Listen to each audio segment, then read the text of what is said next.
इस वक्त news India की टीम जनकपुरी के उसी स्थान पर मौजूद है जहां पर आज सुबह कमल नाम के शख्स की बॉडी मिली है। यही वो गड्ढा है। मैं कहूँ अपने सहयोगी से दिखाएं तस्वीरों में, ये बहुत बड़ा गड्ढा है। यहाँ इतना बड़ा गड्ढा है कि इसमें बड़ा ट्रक भी समा सकता है। ये मेन रोड पर जलबोर्ड का काम चल रहा है जनकपुरी में। इसी गड्ढे में गिरने के बाद कमल की मौत हुई है। हालांकि परिवार का ये कहना है कि वो जब हमें जानकारी लास्ट टाइम बात हुई थी कमल से, उसके बाद उन्होंने पुलिस से संपर्क किया कि आखिरकार इस समय के बाद हमारे भाई से या हमारे बेटे से बात नहीं हो पा रही है। लेकिन पुलिस ने कहीं ना कहीं इस मामले को इसलिए ढील दी क्योंकि लगातार दिल्ली में जो लापता लोग हो रहे हैं उसमें कहीं एक एफआईआर का और इजाफा ना हो जाए।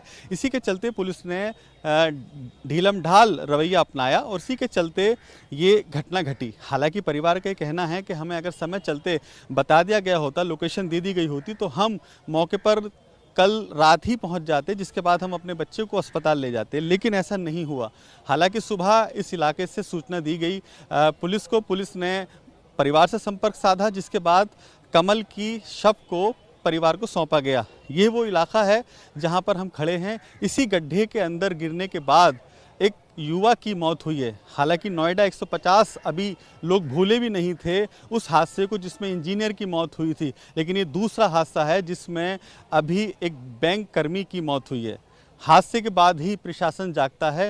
हालांकि अब यहाँ तमाम इलाके में बैरिकेडिंग लगा दिया गया है। यहाँ पर किसी को आने की अनुमति नहीं दी जा रही है। अगर ये काम पहले किया गया होता तो शायद आज इस दुनिया में कमल जिंदा होता। आप देख सकते हैं तस्वीरों में, यहाँ पर पुलिस का भी जमावड़ा लगा हुआ है। जल बोर्ड कर्मचारियों की भी बाकायदा पूरी जमात यहाँ मौजूद है। लेकिन अगर ये पहले किया गया होता तो आप इस बात से इनकार नहीं कर सकते कि ये हादसा शायद ना घटा होता और किसी एक युवा की जान नहीं जाती।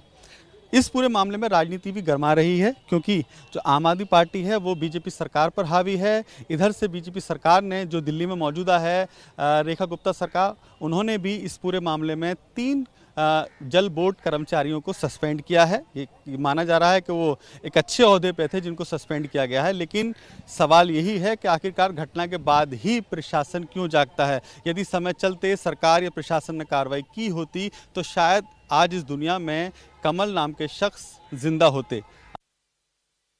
राजधानी दिल्ली के जनकपुरी इलाके में इस वक्त हम मौजूद हैं। यहाँ से कुछ दूरी पे ही वो गड्ढा था जहाँ पर कमल की बाइक गिरी और जिसके बाद उसकी मौत हो गई। लेकिन अभी भी यहाँ कई सारे गड्ढे हादसों का इंतजार कर रहे हैं। आप देख सकते हैं ये गड्ढा, ये बाकायदा लगा है कि इसको पैर रखें तो ये पूरा मुड़ जाएगा। यहाँ पर कोई भी अगर शख्स आता है तो उसका पैर अंदर जाएगा और वो इस गड्ढे में गिर जाएगा। साथ के साथ आप देख सकते हैं यहाँ पे खुदाई का काम चल रहा है। लेकिन इस हादसे के बाद हालांकि यहाँ पर वो यहाँ हरे कलर की चादर लगा दी गई है जिससे कि पता चले कि हाँ कंस्ट्रक्शन का काम जारी है जल बोर्ड की तरफ से। लेकिन ये हादसों के लिए बाकायदा इस स्थान को छोड़ा गया है। देख सकते हैं ये पूरा खंभा गिरा पड़ा है। यहाँ पर भी किसी का पैर फंसेगा तो वो सीधा का सीधा गिर जाएगा।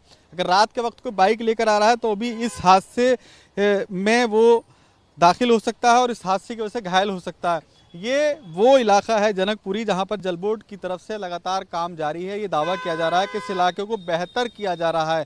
लेकिन बेहतर किया जाता है जब सरकार की तरफ से कोई योजना लागू की जाती है तो उसमें सबसे पहले वहां के नागरिकों की सुरक्षा का बाखूबी इंतजार किया जाता है, इंतजाम किया जाता है। लेकिन ऐसा यहाँ नहीं किया गया। इसी के कारण यहाँ पर एक नौजवान की मौत हो गई। लेकिन अभी भी आप देख सकते हैं यहाँ कई सारे हादसे इंतजार कर रहे हैं। यहाँ बड़े बड़े पाइप पड़े हुए हैं और यहाँ पर जाम लगने का सिलसिला बाखूबी जारी है। लेकिन अभी तक कोई मुकम्मल तौर पर यहाँ पर इंतजाम नहीं किया गया। यहाँ से कुछ दूरी पे ही जनकपुरी थाना है और थाने के बाहर ये स्थिति है। आप अंदाज़ा लगा सकते हैं जब थाने के बाहर की स्थिति है तो बाकी जनकपुरी इलाके की क्या स्थिति हो सकती है। हालांकि यहाँ दावे ज़रूर किए जा रहे हैं कि यहाँ बेहतर लोगों को सुविधाएँ मुहैया कराने के लिए ये काम कराया जा रहा है। लेकिन गड्ढे, ये वो गड्ढे हैं जिनमें लोगों की जान जा रही हैं। हाल ही में अभी कमल की जान गई है लेकिन ये और हादसे की दावत देने वाली स्थिति है। हालांकि ये अभी देखिए नई लाके लगाई गई है। आप देख सकते हैं तस्वीरों में बाकायदा ये नई है, बिल्कुल चादर, ये नई चादर है और ये इसलिए लाके लगाई गई है कि अब मीडिया यहाँ पहुँच चुका है तो कहीं सवाल खड़े ना हो। इसी के चलते यहाँ पर पूरी तरह से इसको लगा दिया गया है। बाकायदा ये टेप लगाई गई जिस पर लिखा गया है खतरा डेंजर। लेकिन अगर ये पहले लगाई गई होती तो शायद कमल की जान बच जाती। कमल वो शख्स जो बैंक से वापस लौटकर अपने घर जा रहा था लेकिन वो घर नहीं पहुंच पाया। सिर्फ इसीलिए क्योंकि जल बोर्ड की तरफ से बड़ी लापरवाही इस पूरे इलाके में अपनाई जा रही है और ये वो रुख है जो लगातार लापरवाही के तौर पर इख्तियार किया जा रहा है।